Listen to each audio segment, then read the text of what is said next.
Hey everyone, Judicial Watch President Tom Fitton here with our weekly update on social media. Thanks as always for joining us this week. A terrible week for our constitutional republic, given President Biden's assault on Americans through these vaccine mandate dictates he is purporting to have the authority to issue. I'll talk about that, of course.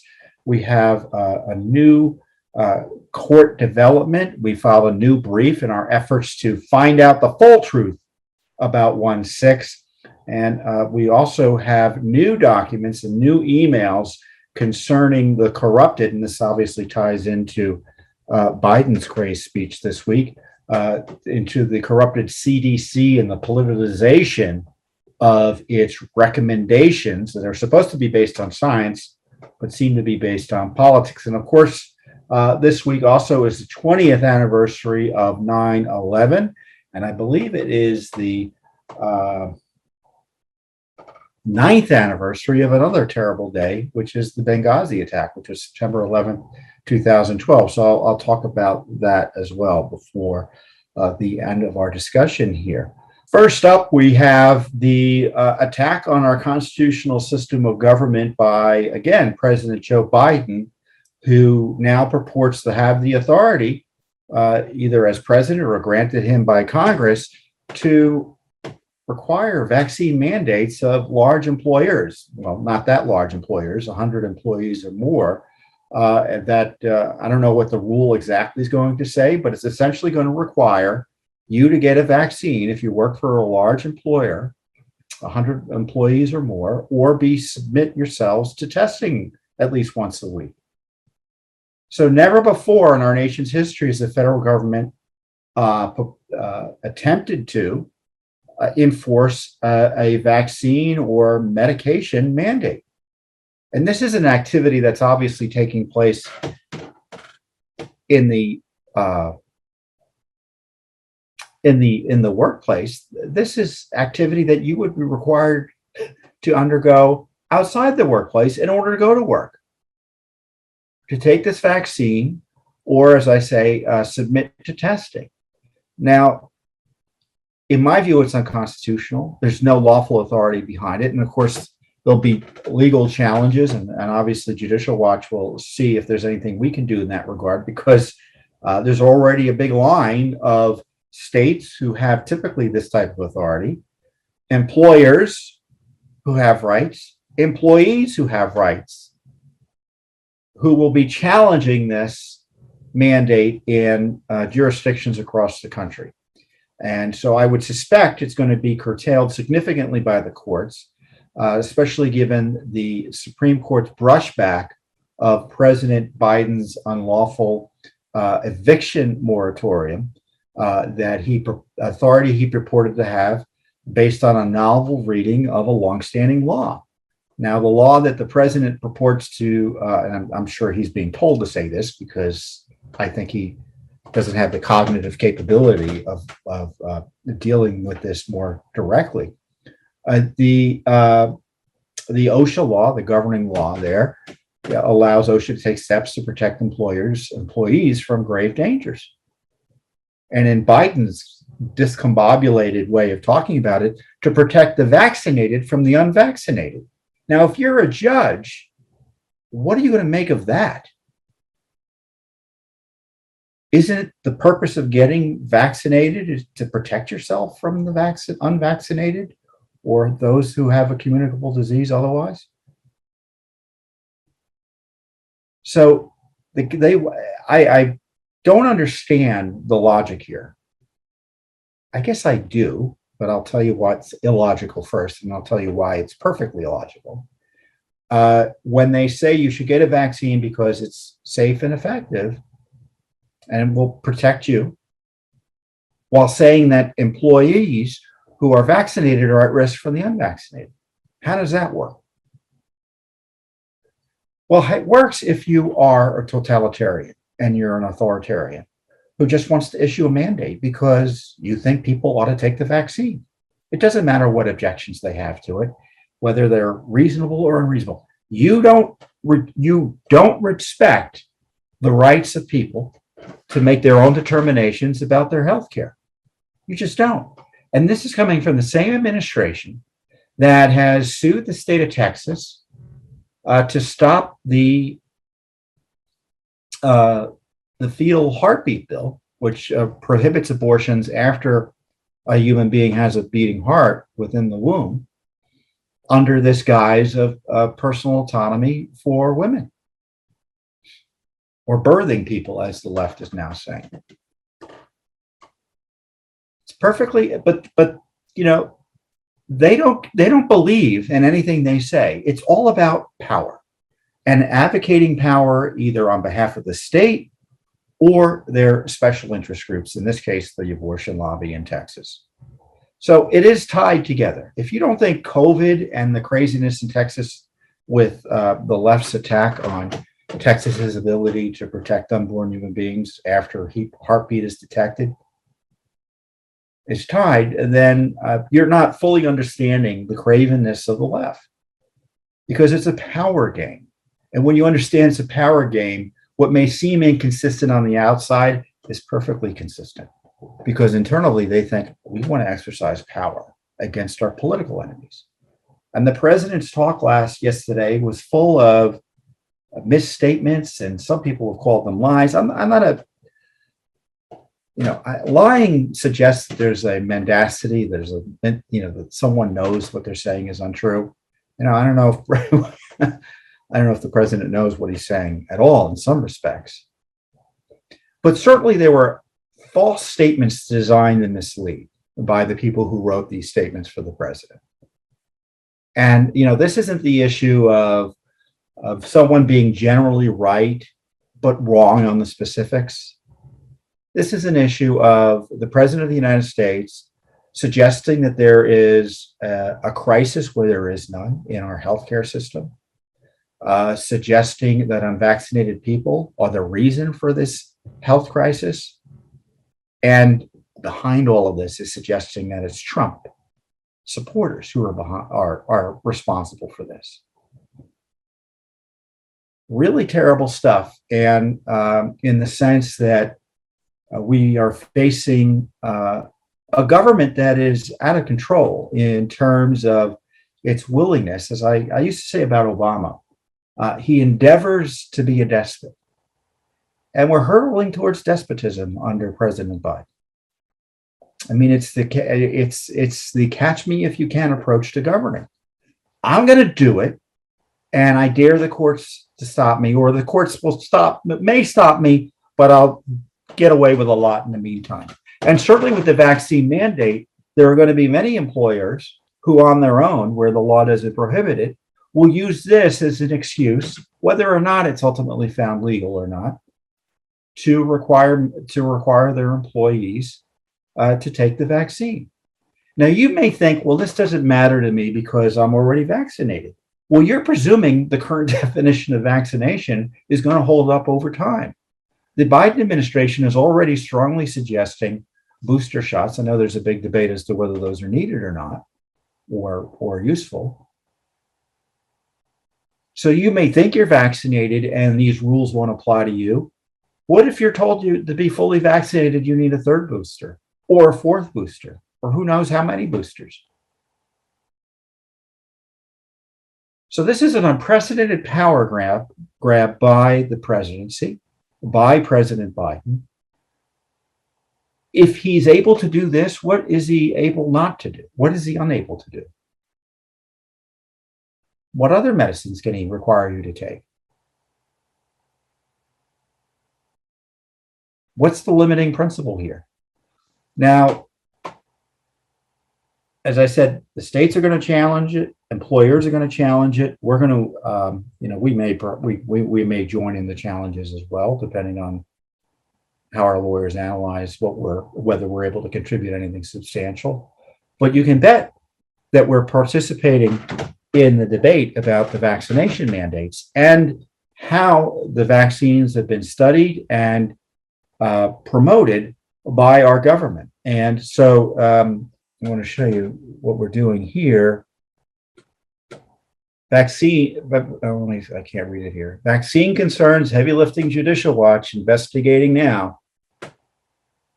And I said, do you support these vaccine mandates? And, when we're doing the heavy lifting, I mean that our investigators already have Freedom of Information Act requests about the analysis of the vaccines.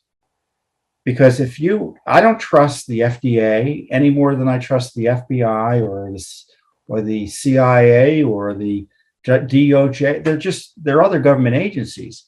Now, there are times when I'm persuaded by the advice of public health officials because they make sense, or it seems to me they're pointing to sensible science or science that supports their recommendations. But on COVID, there's been completely political. And so our heavy lifting includes a number of Freedom of Information Act lawsuits against the NIH, which also governs Fauci's agency. You can bet I know we have a lawsuit coming related to the vaccine on a key safety issue that people have questions about.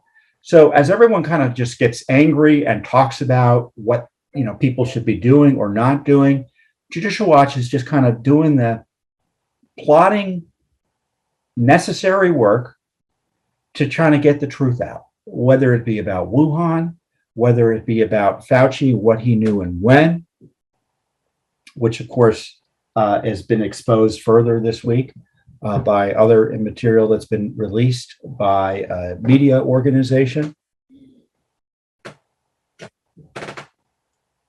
And as I said, we've got comprehensive FOIAs on the handling of the vaccines and the studies related to the safety and efficacy of the vaccines.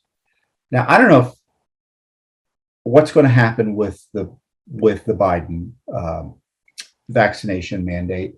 I suspect it's going to fail almost immediately. It won't get really much out of the starting gate. But you're still going to have this attack on those who, for legitimate reasons, or maybe illegitimate reasons, depending on your point of view, don't want to be vaccinated. And when the government goes after people because of their private medical decisions, we all should be concerned. Because some of you may be very nervous about COVID-19. You don't want to get it. You think those who aren't vaccinated are somehow more risky in terms of transmissibility. But as I say, you can't have your cake and eat it too. If the vaccine works sufficiently well, it's not, and I understand it's not going to be perfect. I'm not pretending that it should be perfect. But why is it there's this focus on those who aren't vaccinated? 75% of the population that is eligible is vaccinated. Either they're working or they're not.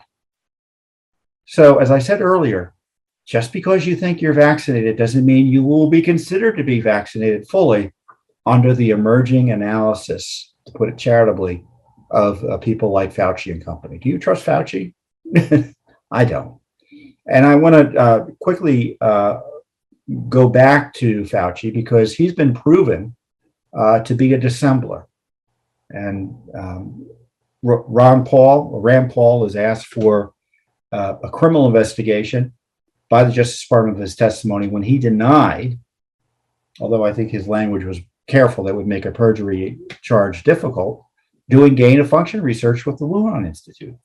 And The Intercept, which is a left-wing news publication, obtained under the Freedom of Information Act. They had a lawsuit too. Judicial Watch has lawsuits on this topic as well, but they got the documents, and good for them. This is why we should have everyone suing under FOIA, because you never know what the government will give to one and withhold from the other, or give the one and then give to the one a year later. I mean, it's just crazy the way it works.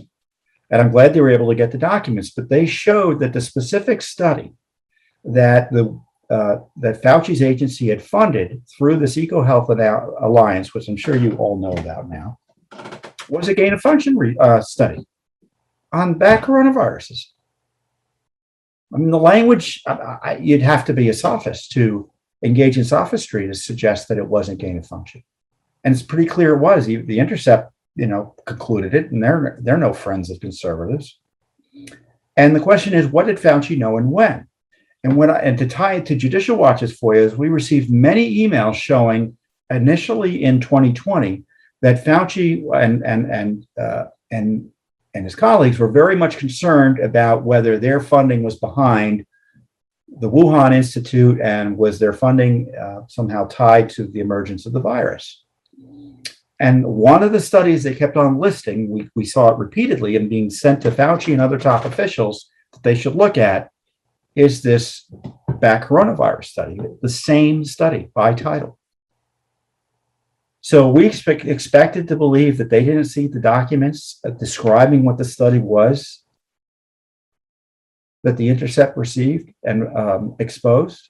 Of course not. So Fauci should be not only subject to a Justice Department investigation, but to an Inspector General investigation. And there's going to be a big push to have him fired. Many people call him to be fired or resign. But in the least, he should be pulled back and pulled away from being the lead for the administration. I'm sure Joe Biden doesn't care what I think, but I think it's the right thing to do. I mean, if the administration is interested in having a persuasive public health voice, I would suggest they find someone that half the country doesn't believe and thinks is engaged in egregious ethical misconduct.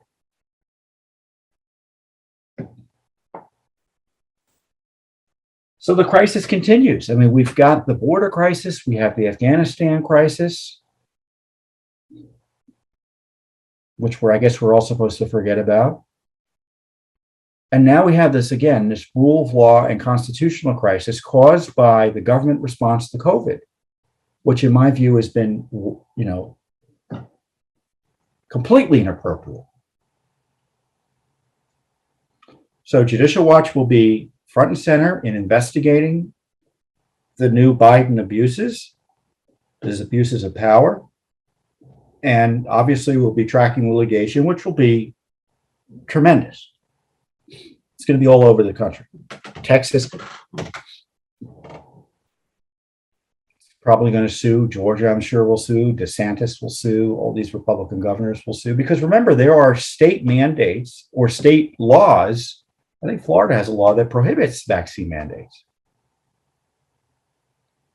So this is going to be quite the legal battle. I think one that Biden's going to lose. But the fact that he was trying to exercise this abusive power is a dangerous development for our constitutional form of government. And speaking of abuse, it's the CDC. The CDC, as I said, is a political organization. Sometimes has some good science behind it. I remember looking at the CDC recommendations early on in the pandemic, and there was never a recommendation because they had recommendations for pandemic type of situations, and shutdowns were never part of the equation. Massive statewide school closures were never part of the equation. Keeping healthy people at home were never part of the equation. All of this was just panic and then, in my view, malicious decision-making by political actors that led to these lockdowns and the damaging school closures and the other things these non-pharmacological interventions that really had, in my view, made little sense. Now, this story is interesting because I have kind of a little different view than others have. It's the teachers' union's involvement in the CDC recommendations on masking, on school closures, on social distancing even. And we have new emails through the Freedom of Information Act that show the CDC was giving guidance to the CDC director on school COVID restrictions. Now, some of these emails have been previously released. You may have read initially a few months ago, back in May. I think it was Americans for Public Trust, which is another public interest group, which is again did their own FOIAs and got separate sets of documents.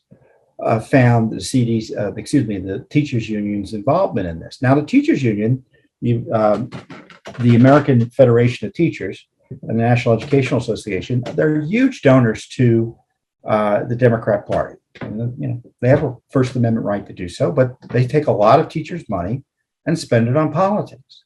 And so, as you might imagine, the Democrats pay attention to these big donors. And of course, the money is only half the battle here if you're a politician running for office. What unions bring to the political table is manpower as well, volunteers, some of whom are paid by the unions to get out the vote and do a lot of work for favored candidates.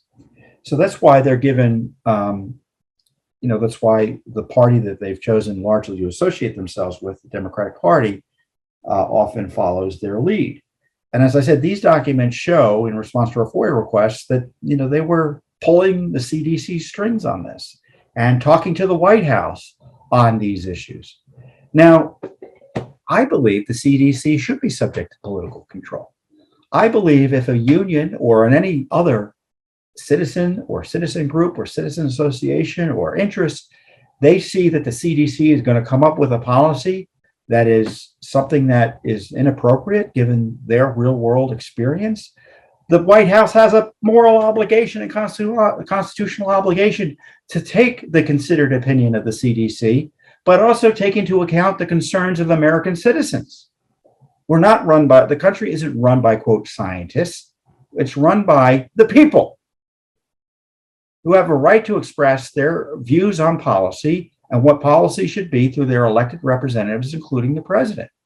So I'm not as outraged by the unions or any other political or advocacy group or citizens, trying to get the best policy they think they can get for whatever reason out of these agencies. But of course, the Biden administration told us that, oh no, we weren't going to operate that way. We were going to follow the science. And what these emails show is that they were following the politics. This was a politically powerful donor to the Democratic cause who was effectively had a seat at the table with the CDC on designing these policies. A top official, Rebecca Pringle, president of the National Education Association, emails the director of the CDC, Rochelle Walensky, who for an advanced copy of the CDC school-related COVID-19 guidance. Now, it's not clear if she got it, but this is what she says in the PS of the email. Our team will be briefing the CDC and White House staff today on our embargoed vaccine research. I will be sure you receive the research memo with their findings after they meet today. So isn't it interesting that the CDC, among the research it's considering, is research by unions, teachers' unions? An email exchange on February 1st, 2021, AFT Senior Director of Health Issues, Kelly Troutner, writes CDC officials and White House officials for the rich discussion about the forthcoming CDC guidance. Thank you for Friday's rich discussion about the forthcoming CDC guidance and for your openness to the suggestions made by our president, Randy Weingarten, and the AFT. We're hopeful that lines of communications will remain open, that we can serve as a true thought partner as you continue the important work towards safe reopening of schools. We crafted the language below using a National Institute of Occupational Safety and Health document, as well as language in some of our agreements with school employers. Thank you for considering it. AFT followed up with, and this is a White House official responding to forwarding the email to Walensky, the CDC, forwarding this written language. So you have the teachers union writing language on school closures for the CDC, it looks like. And the head of the the head of CDC writes back. I just wanted to circle back and extend my gratitude for the language you have provided. Below, regrets for my delay in reply, but I wanted to be certain you knew it is being worked into with just the full small tweaks. The school reopening guidance. We've also included the executive summary you suggested. They're writing it. So when Biden said they're following the science, he's not telling the truth. That's not what's happening. The administration is working with political allies through the CDC to change policy and guidance as it relates to COVID. Do you think science had anything to do with President Biden's vaccine mandate and attack on Trump supporters as being responsible for killing people? Of course not. These emails show that's where they're coming from. It's all politics.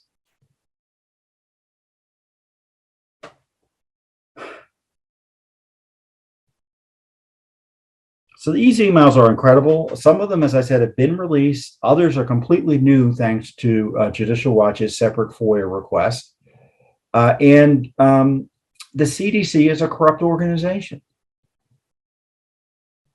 And it's a shame, because it would be nice to have a sort of kind of like expert group that was above partisanship and you could trust to provide you information, but that's not true here. This is not public health.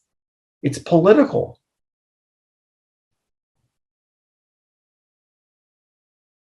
It's political. And these emails prove it. And Judicial Watch has, as the young people now say, the receipts. And as I said, what qualifies partisan teachers unions, other than generous contributions to allied politicians, to provide the CDC with public health guidance on reopening schools? The CDC is corrupted by politics and is dishonest when it suggests it is merely following the science.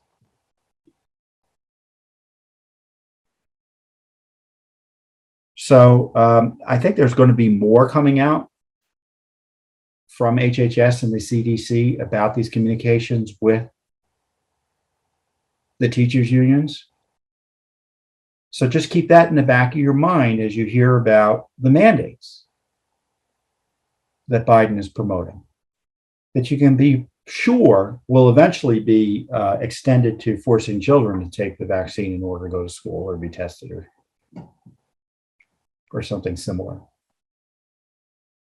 So there we are. We've got this crisis of governance caused by the radical left using and dishonest and craven politicians using, because not, some of these politicians are just craven. I mean, they say they believe something, but they, it's all about power. It's the COVID health crisis is bad enough. And I don't think it is a health crisis anymore. We should just get back to our lives.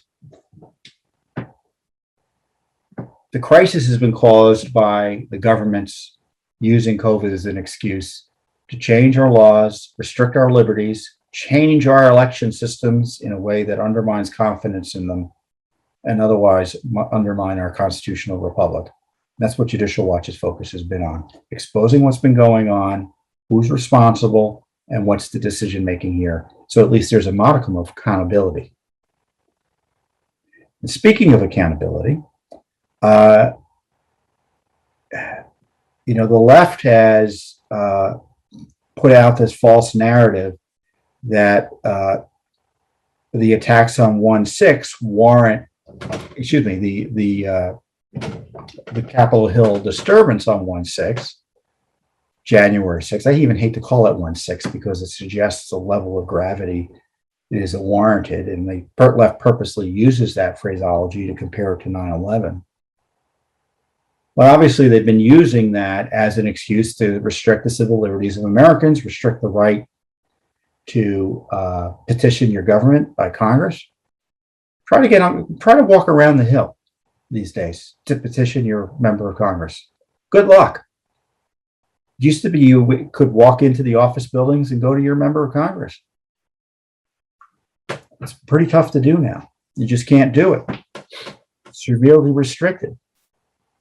And so while they're taking these steps to, quote, investigate January 6th that now entail taking the private phone records of citizens and members of Congress and the social media records of citizens and members of Congress, a radical abuse of power that I've been warning you about for a few years now, ever since Schiff did it by taking the phone records of the president's lawyer, Rudy Giuliani, and then publishing them. Now they want to do it to countless Americans and other members of Congress, in addition to Devin Nunes, who was the first victim in the Giuliani targeting and spying operation. So what Judicial Watch is doing is that we're trying to hold Congress accountable and get the full truth about what went on January 6th by asking for the videos from the riot, the day of the riot, that have been withheld. And they have taken the position not 1 second of those videos should be turned over to the American people. Now, I don't know about you, but we have a right to those records, I believe. We have a right under the right of public access, the right of public access to government information. It's a common law right. As I said last week, it's a right that predates the Constitution. It's something you have simply as a citizen. And they don't want to turn over one record. And they're saying they can't, and and all of that. As I said, they've used every argument they could come up with. I think it was a half a dozen arguments as to why we can't see the records. And what Judicial Watch has done in response is sought discovery. So we've requested with the federal court in our case a motion for discovery, and it's our lawsuit against the U.S. Capitol Police for emails and videos concerning the disturbance at the Capitol on January 6th. Congress, as I said, exempts itself from the Freedom of Information Act, and Judicial Watch brought this case under this common law right of public access to records, of access to public records. The Capitol Police declined to produce any of these records, any of them, including, as I said, any videos, arguing that the requested records are not public records, so it's Orwellian, and that the public interest doesn't warrant their release. So they say it's the worst day, comparable to 9/11, but we can't have anything about showing what happened that day. How do you like them apples? So Judicial Watch requested the court grant its ability to gather evidence from the U.S. Capitol Police about the preservation and use specifically of the January 6th videos. Because as you may know, the government's been saying that there are 14,000 video hours, 14,000 hours of video. And we can't get 1 second of them. This is what we wrote in the brief. Our lawyer, Michael Bekesha, I think, is running this case. The case concerns whether the public has a right of access to records about what Speaker of the House Nancy Pelosi has described as, quote, one of the darkest days in our nation's history, quote, an attack on our very democracy and an attack on the peaceful transfer of power. Speaker Pelosi has also stated it is imperative that we find the truth of that day and ensure that such an assault on our Capitol and democracy can not ever again happen. Talk about hypocrisy, right? To find out the truth about what took place at the U.S. Capitol on January 6th, now understand how defendant United States Capitol Police and other government entities responded on that day, Plaintiff Judicial Watch requested access to certain communications and video recordings. And we move for limited discovery to seek evidence to prove that the requested records are indeed public records subject to the common law right of access, and the public's interest to disclosure outweighs the government's interest in keeping the records secret. As the Pelosi House seeks the confidential phone and social media records of countless Americans concerning January 6th, its U.S. Capitol Police is covering up 14,000 hours of video about what really happened that day.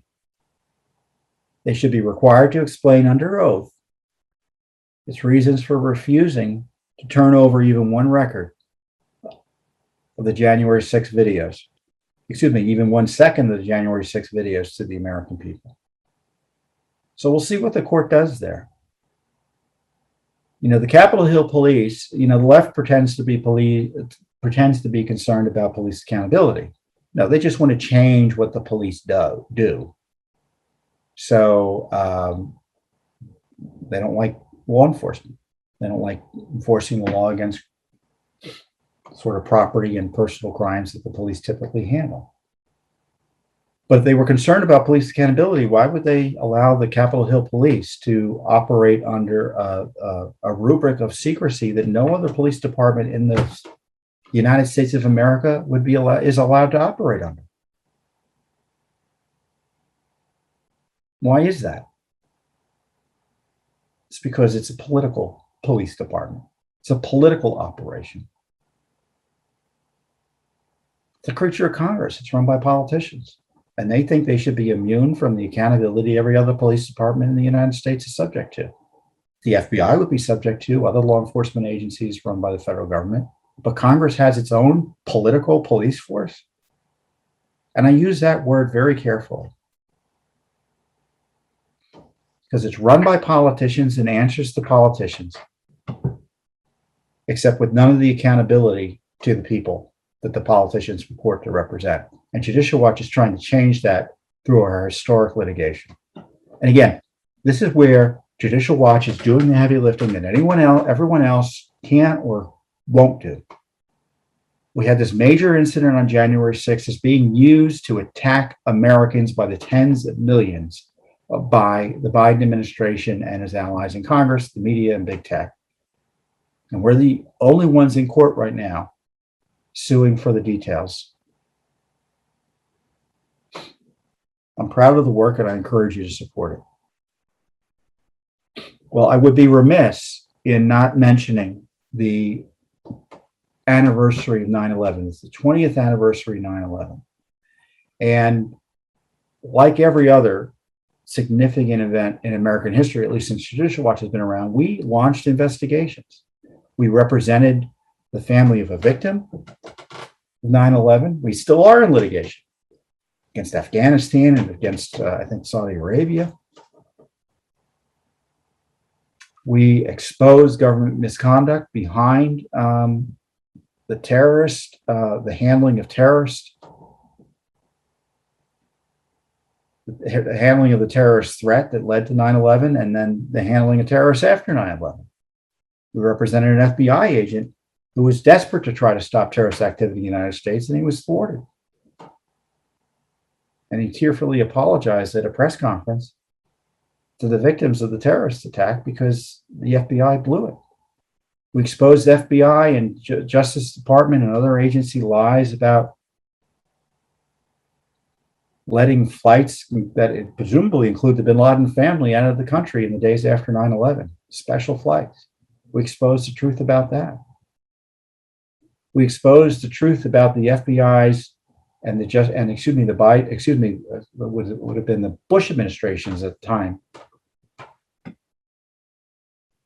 using as a source Anwar al-Awlaki, who went on to become one of the most significant worldwide terrorist leaders, a U.S. citizen that Obama later killed. A U.S. citizen killed by an Obama drone strike. He was a government source. We exposed that and the details there. We exposed how Bill Clinton was alerted to bin Laden's likelihood to be bin Laden's capabilities that would increase as a result of his going to Afghanistan. And this was 5 years before 9/11. Clinton did nothing about it. And all of these findings and more are detailed in the various books we've published over the years. Clean House, The Corruption Chronicles. I encourage you to get those two books, especially. The latest one is Assault on the Republic. I think it's Assault on the Republic. But they're great books, and they really tell you how we got to this point in time, both for good and for bad. So, and I'll tell you my 9/11 story. I was supposed to go out on 9/11 to do an episode of Politically Incorrect, which was the Bill Maher show then airing on ABC News. And I was flying out that morning, and I was flying out of Dulles. So I was going out to California. And, I noticed, what was the delay in the plane? And I heard there was a hijacking. So I'm thinking, okay, well, there's going to be a delay. So as you might imagine, it became we had law enforcement on the plane. It was pretty clear, or government officials on the plane, that type, and it was pretty clear they were becoming increasingly agitated about something.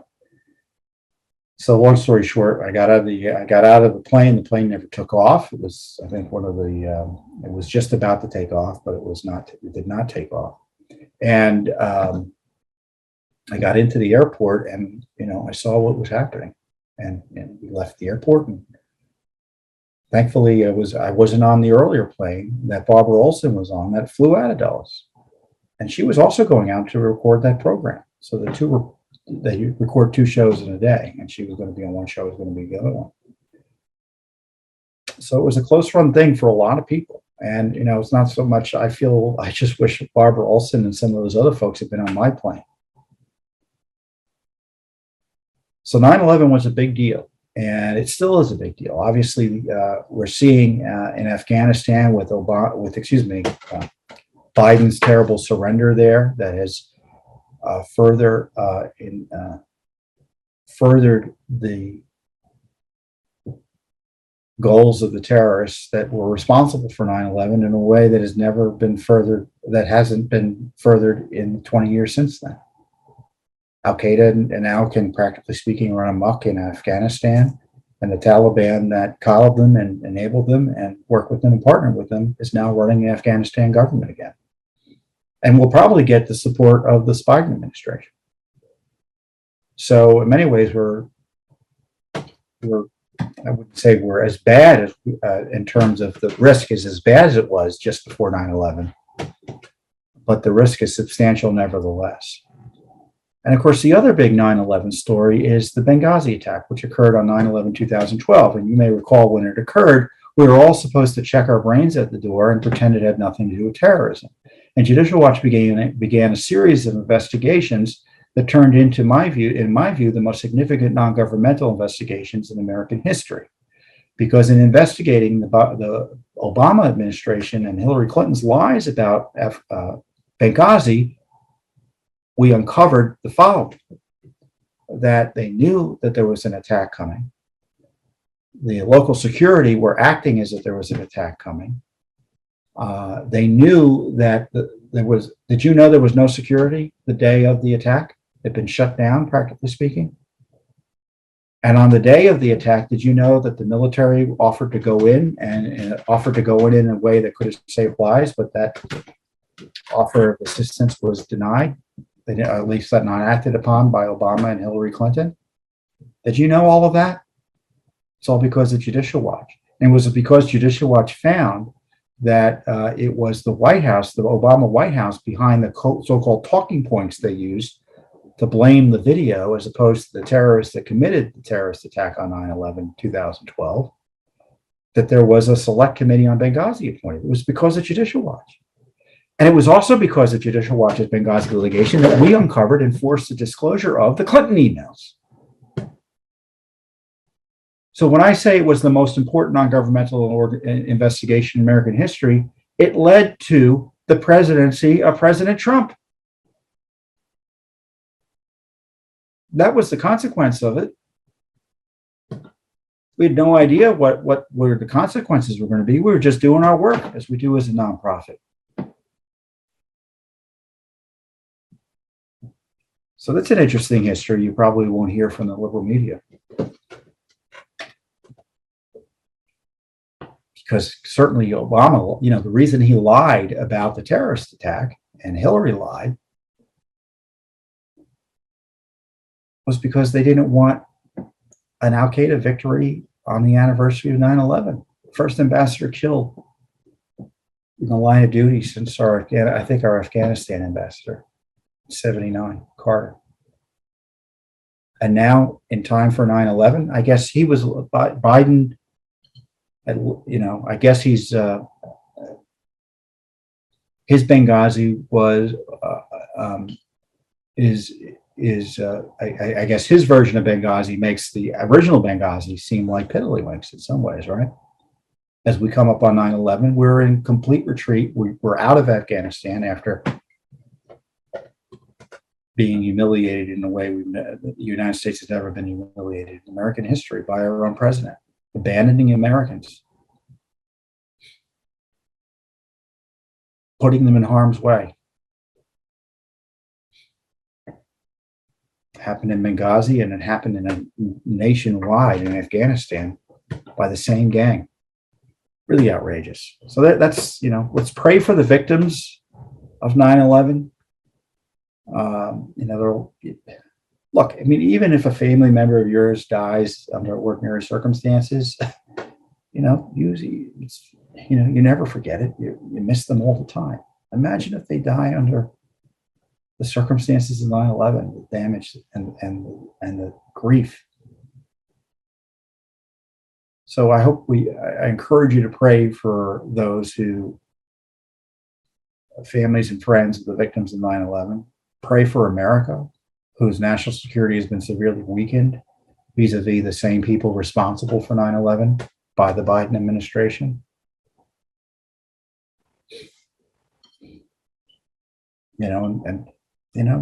Pray for the terrorists that they find God.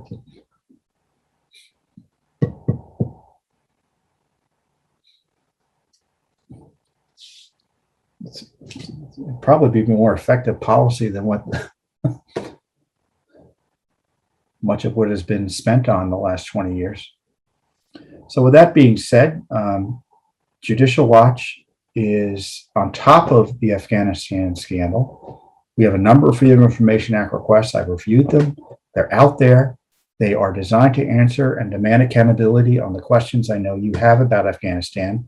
And you may be thinking, are they asking about this? Are they asking about that? What about that? You can bet we're investigating everything.